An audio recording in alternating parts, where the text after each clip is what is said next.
Bonjour à tous, on se retrouve pour une nouvelle position, nouvelle combinaison si on veut, pas tout à fait, combinaison c'est travail de calcul plutôt, c'est pas vraiment une combinaison ici, donc position très haut blanc.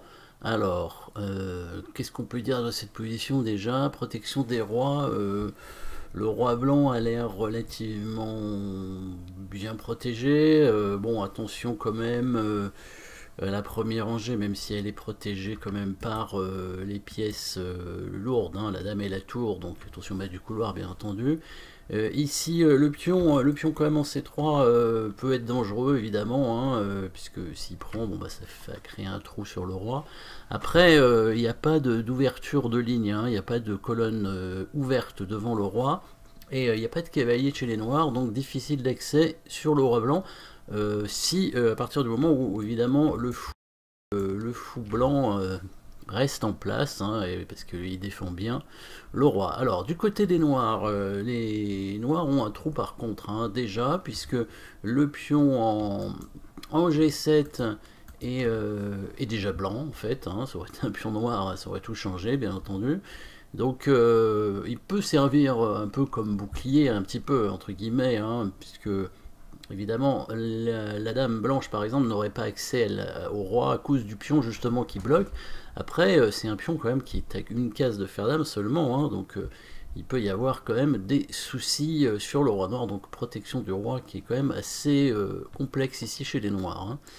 Hein. Au niveau du matériel, il y a un pion d'avance, je pense, chez les blancs, c'est tout. Hein, on est à 5 pions chez les noirs contre 6 chez les blancs, donc un pion d'avance, bah, ça peut évidemment faire la différence en finale. Hein, là, on est quand même en milieu de partie. Le pion d'avance, bah, si c'est le pion en G7, évidemment, ça peut vraiment être très intéressant. Après, bon, au niveau de la structure de pion, difficile de faire.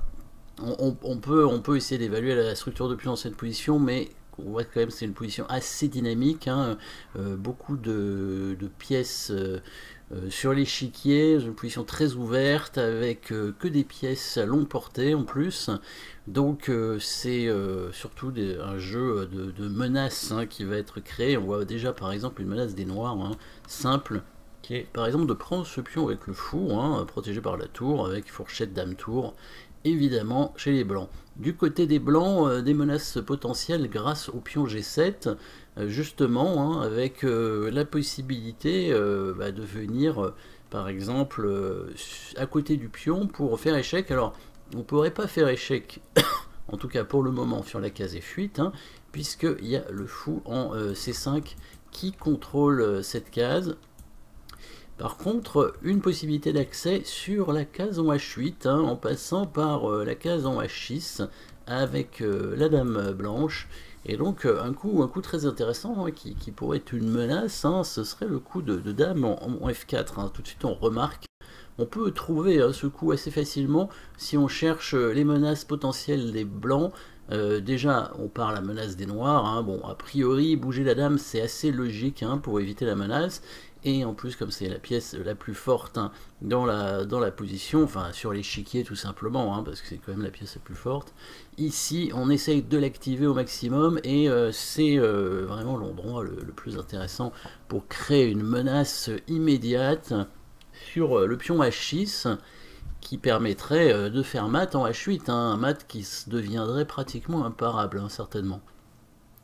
Que peuvent faire les noirs sur ce coup dame F4 pour défendre contre le mat? Alors, la prise du pion en G7 avec le roi semble difficile à réaliser parce qu'il y a le fou, voire la dame, hein, qui va rentrer en F6, hein, avec un problème sur le roi, hein, parce qu'avec le fou qui défend ici, la dame va rentrer, hein, sur la case F6 si jamais le roi prend. Après, le fou blanc même pourrait se sacrifier, hein, carrément sur le pion E6 pour ouvrir les lignes, hein, liquidation de la défense, la destruction de la chaîne de pions devant le roi qui permettrait l'ouverture des lignes, hein, et l'arrivée peut-être même de la tour après. Donc sur le coup dame F4, peut-être les noirs ont intérêt, comme ils n'ont pas d'échec de leur côté, pas de coup forcé, pas de menace de mat non plus immédiate, à tenter de prendre le pion en G7. L'une des façons de faire, ça pourrait être de prendre le pion G2 avec la tour, hein, pour essayer de prendre le pion G7, sauf que le fou blanc pourrait tout simplement se mettre en F6 pour défendre le pion, et les noirs pourraient par la suite assez facilement prendre le pion H6 hein, avec la dame, voire il y avait même la possibilité hein, de faire échec avec la dame en B8, hein, puisque le pion G7 est défendu. Donc les blancs peuvent faire des menaces en plusieurs temps, hein, dame F4, fou F6 pour défendre le pion, et dame B8 échec hein, pour amener le pion à dame, et faire échec et mat. Je pense que le seul coup sur le coup de dame en F4 serait plutôt que de mettre la tour, de prendre le pion avec la tour en G2, serait de mettre le fou en D4 afin de récupérer le pion avec le fou, et comme ça sur le coup fou F6 hein, le fou pourrait simplement prendre le fou en F6. L'intérêt aussi de ce coup de fou, c'est que ça va libérer un petit peu la dame, qui va peut-être pouvoir revenir en défense par la suite sur la 5e rangée. Le problème évidemment de ce coup de fou pardon, c'est qu'il ne protège plus la case en F8. Et maintenant, ça va permettre la combinaison fou prend pion en E6, puisque si le pion prend le fou, la dame arriverait en F8 pour donner mat en 2 coups, hein, puisque le pion blanc va pouvoir aller à dame. Donc c'est le problème du coup fou D4. Après, sur le coup fou prend E6, c'est pas fini, hein, évidemment. Les blancs attaqueront le pion F7, et les noirs seraient obligés de le protéger. Alors on peut jouer les coups maintenant, puisque de toute façon je pense que dame F4 c'est vraiment le meilleur coup dans cette position, il n'y a pas de problème, c'est même le seul coup en fait pour les blancs, hein. Il faut absolument jouer ce coup là pour récupérer l'initiative et éviter que les noirs ne créent trop de menaces. Donc le coup de dame en F4 est un bon coup. Ici, si donc ce qu'on disait, si le roi prend, la dame peut arriver, il y a le fou aussi hein, qui pourrait arriver, mais je pense que la dame c'est encore plus fort, puisque maintenant on aurait de nouveau ce sacrifice de fou ici, et la dame qui pourrait se retrouver en faisant échec. Voilà, si le roi vient en H8, il y a tout de suite mat avec fou F6, et si le roi vient en F8, voilà, la tour qui arrive, et ça devient très compliqué pour les noirs. Donc ici, une autre façon de soutenir, enfin de défendre contre la prise du pion H6 serait de prendre le pion avec la tour pour récupérer le pion G7. Mais le fou blanc va venir en F6 pour défendre le pion. Et la dame menacerait du coup hein, de venir cette fois en B8, hein, et là ce serait pratiquement imparable, ou prendre le pion H6 hein, évidemment, hein. Il y a toujours cette attaque sur le pion H6 qui existe, hein. Et on voit que le roi blanc du coup est bien protégé, il n'y a pas de contre-attaque des noirs hein, immédiate pour faire des coups forcés afin d'empêcher l'attaque des blancs, donc ça c'est important. Donc ici dame F4, il ne nous reste plus que fou D4 pour récupérer donc ce pion en G7. Et le problème donc de ce coup de fou hein, en D4, c'est évidemment ce qu'on a dit tout à l'heure, hein, le coup de fou qui va prendre en E6, parce que maintenant le pion ne peut pas reprendre le fou. Hein, fou prend E6, et si le pion prend le fou, évidemment il y a la dame qui arrive, faire échec, et on va faire dame au coup suivant, et ce sera mat bien entendu. Évidemment, hein, bon là on est content déjà avec les blancs, hein, puisqu'on a obtenu une position très active de pièces avec des menaces avec le fou et la dame, une menace sur le pion F7, l'un des seuls coups qui resterait pour les noirs, donc, alors c'était l'idée aussi hein, du coup de fou en D4, c'était de libérer la rangée pour la dame noire qui pourrait aller en H5 pour défendre le pion. C'est un coup assez embêtant parce que là il y a une menace, bon c'est pas une grosse menace hein, mais en tout cas le coup tour D1 peut être embêtant, étant donné que la dame défend la tour tout simplement. Bon, il peut y avoir un échange évidemment de tour et la dame blanche peut couvrir, mais ça pourrait enlever l'attaque des blancs et du coup simplifier pour rentrer en finale pour les noirs et peut-être obtenir une position nulle en finale peut-être, avec le coup dame H5. Mais évidemment, les noirs enfin les blancs ont prévu un coup, bon, hein, probablement ici, hein, c'est quand même aux blancs de jouer dans cette position, donc ils ont le temps de voir les choses venir. Alors, on va pas jouer le coup G4, hein, parce que ça va laisser la tour en prise, hein, en H1, donc la dame pourrait simplement revenir en G6, protéger le pion, mais ici on a tout simplement des coups simples, donc les blancs qui vont parer en fait simplement la menace, c'est pas vraiment une menace, mais l'échange des dames, on va dire, avec le coup tour D1, en prenant le pion C3, parce que maintenant sur tour D1 on pourra échanger et monter le roi en B2 tranquillement, hein, sans craindre les fantômes, il n'y a pas beaucoup de menaces pour les noirs, tandis que les blancs ont toujours des menaces fortes sur le pion F7.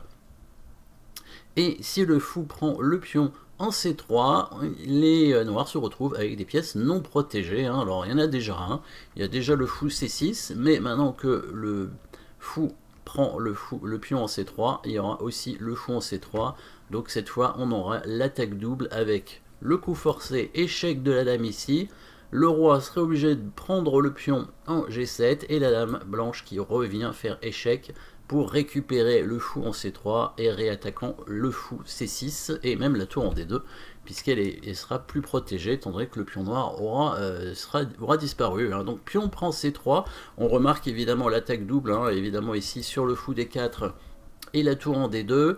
Comme je disais, le coup tour D1 échec n'est pas satisfaisant parce que le roi va tout simplement se cacher en B2, et on a aussi toujours une attaque double, hein, sur le pion F7 et sur le fou en D4, hein. Évidemment les blancs ont déjà beaucoup de pions d'avance, hein, dans cette position. Les noirs tentent quand même de récupérer au moins un pion ici, et les blancs vont récupérer la pièce avec donc la fameuse attaque double avec dame B8 échec, roi prend G7, dame G3 échec, le roi bouge, et on récupère le fou avec une nouvelle attaque double sur la tour et le fou. Voilà, donc très important, premier coup dame F4. Alors évidemment après fou prend E6, hein, les noirs ont la possibilité de jouer de façon un peu plus passive avec le coup fou E8, mais les blancs ont réussi à prendre déjà un deuxième pion, à contrer l'attaque des noirs qui était sur ce pion en G2. Maintenant il n'y a plus qu'à revenir. Alors a priori le meilleur coup serait le coup dame F3 dans cette position, dans l'idée d'amener de protéger ici et d'amener la dame en A8 sans craindre le coup dame B5 qui échangerait les dames. Bon, l'échange des dames qui pourrait simplifier la position et permettrait aux noirs de récupérer des pions. Ici par exemple, si les noirs font dame B5, le fou va revenir en B3. Alors, évidemment le fou est toujours imprenable, hein, à cause de dame F8. Donc le fou revient en B3 pour bien protéger le pion. Ici le roi est protégé ici. Et ici le fou noir prend en G7, les blancs ont la possibilité de se réactiver avec le coup tour E1, et on aura donc des attaques, hein, à la fois sur le pion F7, le fou E8 qui menace de se faire clouer, hein, avec la dame en E8, la tour même qui pourrait éventuellement rentrer en E7, hein, pour attaquer pion F7. Voilà, différentes attaques possibles avec les blancs qui ont déjà un pion d'avance ici. Premier coup très important à trouver dans cette position, le coup dame F4 qui permet d'activer la dame et de créer des menaces, donc à l'aide du pion G7. Après, bon, dans la partie, donc il a joué le coup qu'on a vu, hein, avec fou D4 bien sûr, fou prend E6, il a joué dame H5, et du coup les blancs ont fini par récupérer donc la pièce dans cette variante avec l'attaque double, la pièce non protégée, et ça a permis aux blancs de gagner assez rapidement dans cette partie. Voilà, merci d'avoir suivi cette position, et à très bientôt, hein, pour une prochaine position.